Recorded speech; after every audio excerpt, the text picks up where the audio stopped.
Good day sa inyo mga katiktik. Meron pala tayo dito Vivo Y18 or Y03. So naka Google account po ito mga katiktik. At ito po yung ating i-remove dahil Android 15 na po ito mga katiktik. Kaya papahirapan natin ng konti.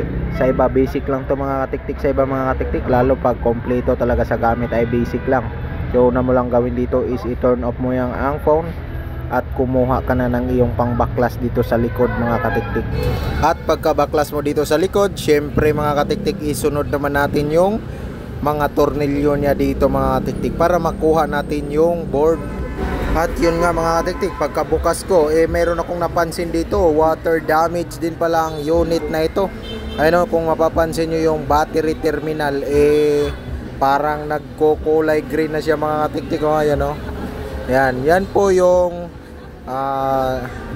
palatandaan mga katiktik na itong phone o yung phone mga katiktik is nabasa sa tubig or di kaya pag ang tubig ay basa.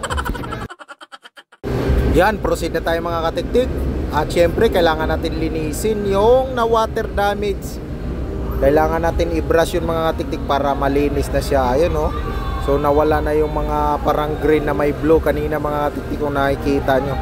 So tatanggalin na natin ngayon yung eto mga tiktik, yung motherboard ng ating cellphone, kasi dito natin hihinang ang ating ISP mga katiktik, yung mga wire dito para matanggal yung Google account nito mga katiktik.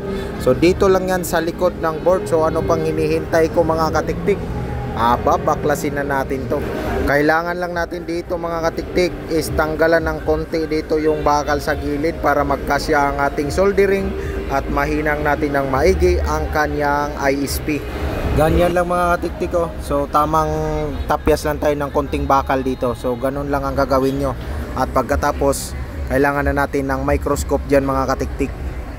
Microscope at syempre yung ating pang kuskus mga katiktik. Kailangan kasi kuskusin itong nasa point mga katiktik, yan yung guide natin. So ang ground, i-connect mo na lang dyan sa bakal mga katiktik. Kailangan natin kuskusin yan para mai-jumper natin mamaya ang ating ISP. At pagkatapos natin kuskusin, syempre kailangan na natin yung adapter ng ating UEFI. Ito yung adapter ng ating UEFI. Meron tayo ditong 4 na wire mga katiktik. Yung isa dyan ground. So sa bakal mo na lang ihinang mga tiktik, madami namang ground ng ating board. So doon mo na lang ito ihinang. So yun nga, yung naipakita ko kanina yung ISP, yun yung gayahin nyo kung saan nyo i-jumper ang mga wire na yan mga katiktik. Pagkatapos natin may jumper ay kailangan naman natin kunin ang UEFI box natin para maisalpak na ito. Ayan, kabit natin sa board. At mamaya pag na-connect mga katiktik, pag na-detect, ibalik mo yung battery. Connect mo yung battery sa battery terminal ng ating board. At yun, pagka-connect mo, lagay mo yung Type-C. At ipapakita ko sa inyo, i-open natin yung UEFI na software dito sa ating desktop. Yan, madali lang yan mga katiktik. Pagka na-connect mo na yung Type-C USB data cable sa ating phone, so dito naman tayo focus sa software ng UEFI eMMC. So i-close mo lang ito mga katiktik. Huwag mong kalimutan i-check yung direct eMMC. At pumunta ka dito sa user data part mga katiktik. Tapos click mo na tong identify eMMC. So ganun lang mga katiktik. Yan, pagka-click mo dyan, maghintay lang tayo ng ilang saglit. Yan. So pagka-click mo, kailangan mo na i-connect mo yung battery natin mga tiktik sa battery terminal. So medyo loading ang ating PC. Sa PC po ata yung mga katiktik. Yan. So nag-red na po siya. Ayan, ito yung pinakamahalaga mga katiktik. Ito, nasa dulo. Yung XSD. Yung backup niya yan mga katiktik ng XCD. Yan mga katiktik. Importante po yan pagka magkaroon tayo ng problema. So proceed tayo dito sa special task. At click mo yung clear FRP lock. Special task, tapos clear FRP lock. So antay mo dito na magsabi siya na clear FRP, clear FRP lock done. Dapat done yan. So yun mga katiktik, nag-done na po. Kaya wala na pong FRP itong ating Vivo Y18. So ang gagawin natin is kailangan na natin remove dito sa ano mga katiktik sa pagkahinang. Ayan. Tanggalin na natin yung mga ISP dito mga katiktik at syempre yung box natin. Yan. Tanggalin na natin yan. At pagkatapos nga matanggal ito ay kailangan na nating ibalik sa kanyang lagayan. Ayan, i-connect natin yung flex ng battery at yung LCD. Ayan. Tsaka yung antena, huwag kalimutan yung antena mga katiktik kasi importante yan. Pag yan ay nawala, ay wala yung signal mga katiktik. Swerte lang. Yung iba kasing phone, kahit di yan nakakunik, nagsisignal eh. Pero malaking tulong yun kasi minsan nag-emergency call yung mga katiktik. Yan, power on lang natin ang ating Vivo Y18. So same process lang to sa Vivo Y03. Basta Android 15 na mga katiktik, ganito talaga ang kailangan nating process na gagawin para ma-remove. Sa ngayon kasi nag-update yung ibang tool mga katiktik, hindi na supported. Kaya sa tanging JTAG lang na paraan mga katiktik, ma-remove ang ating Google account. So fast forward tayo mga katiktik para hindi maubos masyado ang oras nyo. At yon mga katiktik, pagkabukas nga ng iyong cellphone, i-set up mo na lang ito mga katiktik at wala na po itong Google account. So dito na portion mga katiktik, hindi ko na po ito ipa-fast forward. Yan, para masundan nyo kung paano i-set up yung Android 15 na Vivo Y18. Ayan, so meron na sa idea nakalagay na set up offline mga katiktik. Yan, offline. Yan. So yun, dito pala na portion mga katiktik ko, pansinin nyo. Ayan o, paulit-ulit lang siya, hindi siya di laging nandyan lang.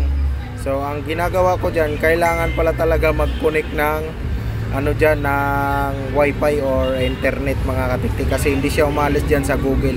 Kahit i-accept mo, dyan lang talaga siya sa Google. Ayan, kaya ginagawa ko dyan, inokunik ko na lang sa internet.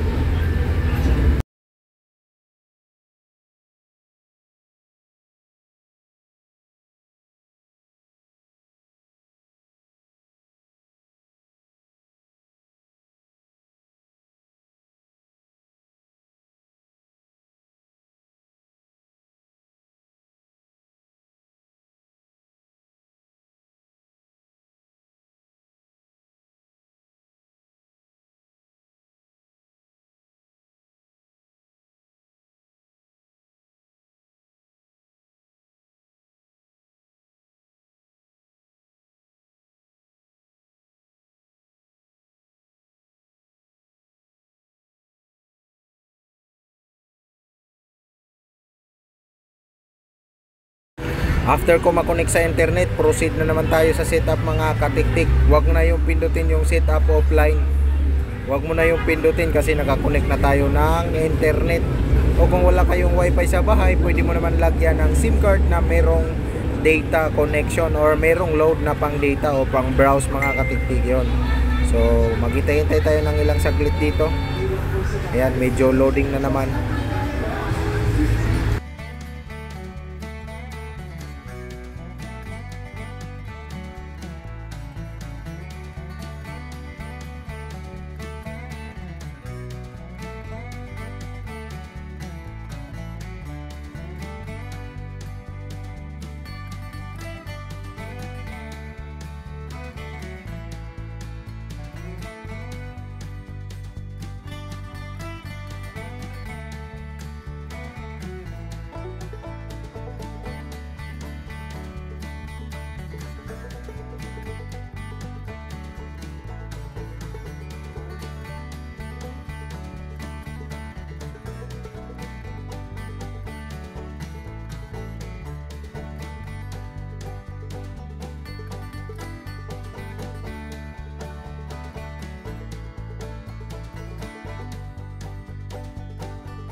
Yan, ganyan lang ang pag-setup mga katiktik sa ating Vivo Y18 or Vivo Y03.